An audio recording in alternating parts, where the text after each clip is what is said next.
नमस्कार दोस्तों, हमारे एम एजुकेशन यूट्यूब चैनल में आपका बहुत बहुत स्वागत है। तो दोस्तों परसेंट लेके चल रहे हैं और हमने बहुत सारी वीडियो बना दी हैं और आप चाहो तो उन वीडियो को देख सकते हो। इनकी लिंक हमने डिस्क्रिप्शन में दे दी है। आज का टॉपिक हम लेके चल रहे हैं, उनको ध्यान से सुनिए और वीडियो को ज़्यादा से ज़्यादा ग्रुप में शेयर करिए। तो देखें, लिखिए पहला सवाल, 2500 लोगों में से केवल 60% में बचत करने की आदत पाई गई है। यदि उसमें 30% बैंक में बचत करते हैं, 32% डाक घर में और शेष शेयरों में बचत करते हैं, तो शेयर धारकों की कुल संख्या कितनी है? सवाल देखें, सवाल क्या कह रहा है कि 2500 लोग हैं। कितने हैं? 2500 लोगों में हम देखेंगे कि 2500 लोगों में से 60% लोग बचत करते हैं। उनकी आदत है बचत करने की। वो कितने लोगों में है? 60% लोगों में। तो हम जो जितने लोग बचत कर रहे हैं वो तो निकाल लें। तो हमने इसका 60% निकाला, तो आप कहोगे 25 छक्के 150, यानी 1500 लोग ऐसे हैं। ये 6 का गुणा कर दोगे, 25 छक्के 150 और ये 0। 1500 लोग ऐसे हैं जो बचत करते हैं। क्या करते हैं? बचत करते हैं। बात समझ में आ रही? लेकिन उसने अब ये अपने आप में है 100%। ये अपने आप में कितना है? 100%। अब उसने बोला है कि 30% किस में बचत करते हैं? बैंक में बचत करते हैं और 32% डाकघर में बचत करते हैं। तो टोटल कितना हो गया भाई? ये 62% हो गया। 62% लोग ये बचत कर रहे हैं, तो शेष कितना बचेगा बताओ? 38% ऐसे लोग होंगे जो शेयर में बचत करते हैं। भाई शेष यही तो होंगे, 100% मानते हैं ना। तो अब हम क्या करेंगे, और टोटल बचत करने वाले तो ये है, तो इसका अगर हम 38% निकाल लें तो शेयर धारक के जो संख्या वो निकल के आ जाएगा। तो हम क्या करेंगे, 1500 मल्टीप्लाई 38/100। ठीक है, 0 से 0 2 कट जाएंगे और 15 का 15 अट्ठे 120 हासिल 12, 15 45 और 12 57। कितनी आ गई? तो 570। यानी जो शेयर में जो बचत करते हैं वो कितने लोग हैं? 570। बात समझ में आ गई? तो 570 लोग बचत करते हैं शेयर में। ठीक है, नोट करिए। देखिए सवाल क्या है, गोपाल अपनी मासिक आय का 30% भोजन पर खर्च करता है, शेष का 40% परिवहन पर खर्च करता है, इसके बाद शेष का 50% बचाता है। यदि उसकी मासिक आय 18,400 रुपये हो तो वह प्रतिमाह कितने रुपए बचाता है? सवाल यह है कि उसने बोला है, मैंने बताया था आपको, जब शेष का बोलेगा तो क्या करेंगे? 30% किस पे खर्च कर रहा है? भोजन पर। तो एक बात बताओ, 30% भोजन पर 100 में से खर्च करके तो कितनी बचत कर लेगा? 70। तो ये बचत आ गई 70। फिर उसके बाद में फिर शेष का बोला है उसने, फिर कितने % खर्च कर रहा है? 40% किस पे? परिवहन पर 40% खर्च कर रहा है, तो फिर कितने बचाएगा? 60 बचाएगा। फिर शेष का उसने बोला है 50% बचाता है। लो साहब, शेष का 50% क्या कर रहा है वो? यानी 100 में से 50 खर्च कर देता है, 50% बचा लेता है। अब आपको क्या करना है, देखिए 3 0 हमने ये खत्म कर दिए और कट रहा है तो और काट लो भाई। 5 से ये 2 बार कट जाएगा और 2 से ये कट जाएगा 3 बार। यानी ये हो गया हमारे पास 100 और ये हो गया 21। लेकिन उसकी आय कितनी है? 18,400। तो 84 का ही तो गुणा, 184 का गुणा करना पड़ा इसमें। अब मैं 100 का इसमें 2 0 से 2 0 काट दो, इतना ही तो बचेगा। तो इसका हम क्या कर देंगे, इसमें 84 का हम क्या कर देंगे? गुणा कर देंगे। तो जैसे ही गुणा करेंगे तो आपका आंसर हो जाएगा 3,864। ठीक है। दूसरा तरीका ये है, इसको देख लो एक बार नोट करते करते। इसका दूसरा तरीका क्या है कि आपने 18,400 ले लिया बेटा, अब उसने 30% खर्च कर दिया, 70 बच गया। फिर आपने 40% खर्च कर दिया, 60 बच गया। फिर आपने 50% बचत कर ली।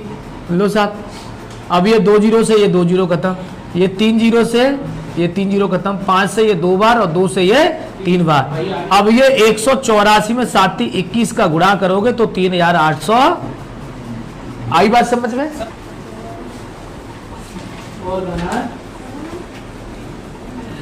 चलिए लिखे अगला सवाल। नारायण अपने मासिक वेतन का 30% शिक्षा पर व्यय करता है, शेष का 50% भोजन पर तथा परिवहन पर व्यय करता है। इसके बाद शेष में से 1000 रुपये मकान का किराया देता है। अंत में उसके पास 1800 रुपये बचते हैं। तो नारायण का मासिक वेतन ज्ञात कीजिए। देखिए सवाल में यह बोला गया है कि 30% शिक्षा पर और 50% भोजन और परिवहन पर खर्च करता है, लेकिन और उसने 1000 रुपये और खर्च किए। क्या किया है? 1000 रुपये और खर्च किए। मान लो, सपोज करो, ध्यान से देखना, जैसे हमने कोई वस्तु 100 मानी, मैंने इसमें से 30% खर्च कर दिया तो कितना बचा? 70। फिर वो 50% खर्च कर रहा है भोजन और परिवहन पर, तो फिर 50 ही बचेगा। अब बात यह है कि मैंने केवल इतना ही खर्च करके ये बचत की है, तो मैंने इसको सॉल्व कर लिया भाई। मैंने ये सॉल्व करने के बाद में चाहो तो 5 से 1 बार और 5 से ये 20 बार, मैं ये कहता हूं 20 और ये 7, इतना आ गया। ठीक है, समझने की कोशिश करना। यानी मेरे पास इतने थे और इतनी मेरी बचत हो गई है, लेकिन उसने 1000 रुपये भी तो और खर्च किया था। अगर मैं जो 1000 रुपये खर्च कर रहा हूं, अगर उसे नहीं दूं, खर्च नहीं करता, तो मेरे पास कितने बचते? 250 बचते। अगर मैं 1000 रुपये जो खर्च कर रहा हूं, जो दे रहा हूं किसी को, उसको अगर मैं नहीं देता तो 1800 तो पहले ही बच रहे थे। यानी 1000 रुपये और मेरे पास आ जाते तो कितने हो जाते? 2800 हो जाते। अब 2800 कौन सी बचत हो गई मालूम है? ये 7 वाली बचत। क्यों? मैंने तो इतना ही तो खर्च किया है। 30% यहां खर्च कर लिया, 70% बचा, और 50% खर्च कर दिया, 50% बचा। अब मेरा ये तो मेरी आय थी और ये मेरा बचत थी, तो खर्च करके बचा रहा हूं ना ये। अब मेरे पास ये तो आय है 20 और बचत कितनी है? अब ये 7 कब बचत है मालूम है? जब मैंने 1000 रुपये खर्च नहीं किए हैं। अब मेरे पास वो 2800 रुपये बच रहे थे, वो 2800 रुपये वो किसके बराबर है? 7 के बराबर है। यानी मैं यहाँ 7 की बचत कर रहा हूं, तो ये 2800 की बचत है। तो मैं इसमें डिवाइड करूंगा, इसमें तो कितनी बार चला जाएगा? 4000 बार चला जाएगा। अब 4000 का इसमें गुणा कर देंगे हम, तो 400 का इसमें गुणा कर दें तो कितना हो जाएगा? 8000। ये है। ठीक, अगला सवाल। एक आदमी अपनी आय का 5% निर्धन कोष में दान करता है, शेष आय का 20% बचत बैंक में जमा करता है। यदि उसकी आय 2525 रुपए हो तो बताओ वह कितने रुपए बचाता है? सवाल देखिए, एक आदमी 5% निर्धन कोष में जमा करता है। इधर देख लो बेटा रविंद्र, इधर 5% निर्धन कोष में जमा करेगा, तो मान लो 100 में से अगर मैंने 5% हिस्सा निकाल दिया तो कितना बच गया? 95 बचा। उसके बाद में फिर उसने कितना? 20% बचत बैंक में जमा करता है, तो फिर कितना बच जाएगा? 80 बच जाएगा। बात समझ में आ रही है? अब हम क्या करेंगे? 1 0 से 0 करेंगे। ठीक है, 5 से ये 2 बार और 5 से ये 19 बार। ठीक है, और देखिए ये 25 बार कट गया 4 से, और 4 से ये 2 बार कट गया, 2 से ये 2 कट गया, यानी इधर बचा 25 और इधर बचा 29। बात समझ में आ गई? लेकिन मैंने ये तो नकल करने की है ना, तो केवल 101 बार डिवाइड जाएगा। 25 एकन 25, 0 25 एकन 25, और 101 का इसमें जैसे ही गुणा करेंगे तो इसका आ जाएगा 19 रुपए की बचत, यानी 1919 रुपए की बचत। ठीक है, अगला सवाल देखें। नीलम अपनी कुल आय का 20% मकान के किराए पर तथा शेष का 70% घरेलू मदों पर खर्च करती है। यदि वह 3600 रुपए की बचत करती है तो उसकी कुल आय कितनी है? 20% किस पे खर्च कर रही है नीलम? 20% किस पे खर्च कर रही है? मकान के किराए पर। तो 20% खर्च कर दें तो कितनी बचत करेंगे बताओ? 80 करेंगे। कितनी करेंगे? 80। फिर वो घरेलू मदों पर खर्च कर रही है कितना? 70%। कितना? तो कितनी बचत होगी रंजीत? 30% होगी। अब हमने इसे काट पीट कर लिया। ठीक है, अब 4 से ये 25 बार और 4 से ये 2 बार, यानी ये 25 बचा और ये 3 दूनी 6 बचा। बात समझ में आ गई? यानी कहने का मतलब ये हो गया कि ये तो हमारी आय है और ये हमारी बचत है। ठीक है, अब ये बचत ही तो हमें दे रखी है, कितनी? 3600 रुपए। तो भाई अगर तुम खुद सोचो, मैं 6 का 36 में डिवाइड करूंगा तो 600 बार चला जाएगा। 6 छक 36 और 2 जीरो, कितनी बार चला जाएगा? 600 बार। तो आप इसमें क्या कर दो, 600 का जैसे ही गुणा करोगे तो डबल जीरो तो ये हो गए, और 25 छक्के 150, कितनी बार आ जाएगा?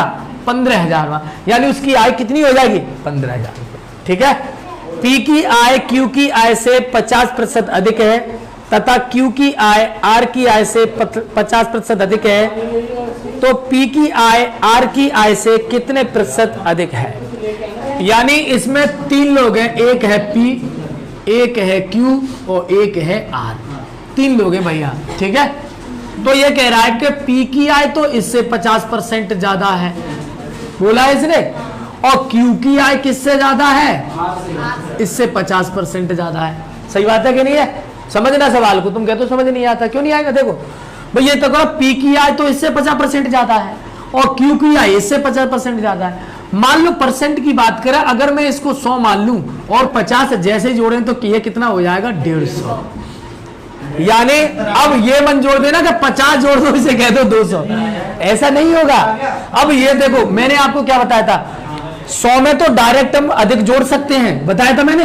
100 में तो मैं डायरेक्ट जोड़ सकता हूं, लेकिन अगर कोई 100 से ज्यादा या कम वैल्यू आ जाएगी उसमें डायरेक्ट इसको नहीं जोड़ सकता। पहले दिन की क्लास में तो मैं क्या कर सकता हूं भाई, 150 में 100 से 50 ज्यादा है तो 150 है कि नहीं है? तो इससे ये जीरो काट दिया, पहले दिन की क्लास देखना, ये 225 हो जाएगा। 15 225 बड़ा कर दोगे। आई बात समझ में? तो ये है हमारी 225। बात समझ में आ रहा है? 225। अब वो ये कह रहा है कि पी की आय आर की आय से कितने प्रतिशत अधिक है? तो तुम्हें दिख रहा है भाई, अधिक देख लो कितनी अधिक है, कितना अधिक दिख रहा है? 125% अधिक है। ध्यान से देखो, देखिए सवाल है, x की आय y की आय से 60% अधिक है तथा y की आय z की आय से 40% अधिक है, तो x की आय z की आय से कितने प्रतिशत अधिक है? देखिए x, y और z, ये x की आय y की आय से कितने प्रतिशत अधिक है? 60%। और y की आय z की आय से कितनी अधिक है? 40%, है कि नहीं है? मान लो अगर इसको मैं 100 मानता हूं तो 40 अधिक है, तो ये कितना हो जाएगा? 140। अब इसमें 60 अधिक करना है तो 140, और 60 अधिक करोगे तो 160 बटे 100। ठीक है, तो इसका गुणा कर लोगे, 14 छक्के 84, हासिल 8, 14 और 8 कितना हो गया? 22। ठीक है, कितना हो जाएगा? 22। तो यहां पर देखो ये इससे कितना अधिक है? 124। 124% अधिक है। ठीक है, वैसे भी कर सकते हो आप लोग, वैसे भी हो सकता है। अगर हमने 100 माना और 60 अधिक है तो 160, फिर हमने 100 माना और 40 अधिक है तो 140। देखो 2 जीरो से 2 जीरो काट दो, बस यहाँ पर 100 रखना पड़ेगा और इसका गुणा कर दिया तो 224, यानी कितना अधिक है? 124%। यानी ये भी तरीका है सही, इसे भी कर सकते हो। ठीक है, देखिए सवाल, एक आदमी अपनी आय का 59% खर्च करता है और बाकी की बचत करता है, वह अपने खर्चे का कितने प्रतिशत बचत करता है? तो देखिए सवाल ये है, मान लो उसकी आय, अगर उसकी आय कितनी है? 100, तो खर्च कितना कर रहा है भाई? खर्च कितना कर रहा है? 59%, 59 कर रहा है। तो तुम इसे इसमें से घटा दो तो बचत आ जाएगी, नहीं आ जाएगी? तो बचत कितनी हो जाएगी? 41। समझ में आया? क्योंकि खर्च और बचत दोनों जोड़ करके ही आय के बराबर होती है, ये मैंने बताया था। लेकिन उसने बोला कि अपने खर्च का कितनी बचत कर रहा है? तो देखिए 41 और खर्च कितना है हमारा? 59, और प्रतिशत में आपको बदलना है। ठीक है, तो बचत, ये बचत प्रतिशत है, ये क्या निकालनी हमें? बचत प्रतिशत। ठीक, तो ये देखिए काटना कुछ नहीं है, इसमें केवल डिवाइड करना। ये क्यों? अभाज्य संख्या है, ये क्या? अभाज्य संख्या, और अभाज्य संख्या किसी से डिवाइड नहीं हो पाती है। ठीक, तो आपको इसमें डिवाइड करना पड़ेगा। तो देखिए ये है 69.49%। देखें अगला सवाल, किसी व्यक्ति के वेतन का 20% भाग किराए पर खर्च होता है, 60% भाग जीवन यापन पर खर्च होता है और 10% भाग की वह बचत करता है। यदि वह शेष 30 रुपए बच्चों की शिक्षा पर खर्च करे तो उसका वेतन कितना है। तो देखिए सवाल क्या है, उसने बोला है कि 20% भाग किस पे खर्च करता है, किराए पर। मान लो उसकी आय कितनी थी, 100% थी, आय कितनी थी 100%। अब इसमें से खर्च कर रहा है भाई, कितना कितना खर्च कर रहा है, एक तो 20% खर्च कर रहा है, अगला कितना खर्च कर रहा है 60%, वो अगला कितना खर्च कर रहा है 10%। इतना उसने दिया है। पहले तो हम टोटल इसको जोड़ेंगे तो आपको पता लग रहा है कि ये 70 और 20 90% खर्च कर दिया। तो शेष कितनी बची इसमें से, ऐसे इसमें जो 10% बचा था, ठीक है, और इस 10% पे कितना है 30 रुपए है, कितना 30 रुपए है, 10 पे कितना है 30, तो एक पे कितना हो जाएगा 3, तो 100 पे कितना हो जाएगा, 3 का गुणा करेंगे तो कितना हो जाएगा 300, ठीक है, एक पे 3 तो 100 पे 300। ये तो आज के लिए इतना ही। हमारे चैनल को सब्सक्राइब कर लें, लाइक कर लें और बेल आइकन को दबा लें जिससे आने वाली वीडियो की नोटिफिकेशन आपको जल्दी से मिल जाए। नमस्कार।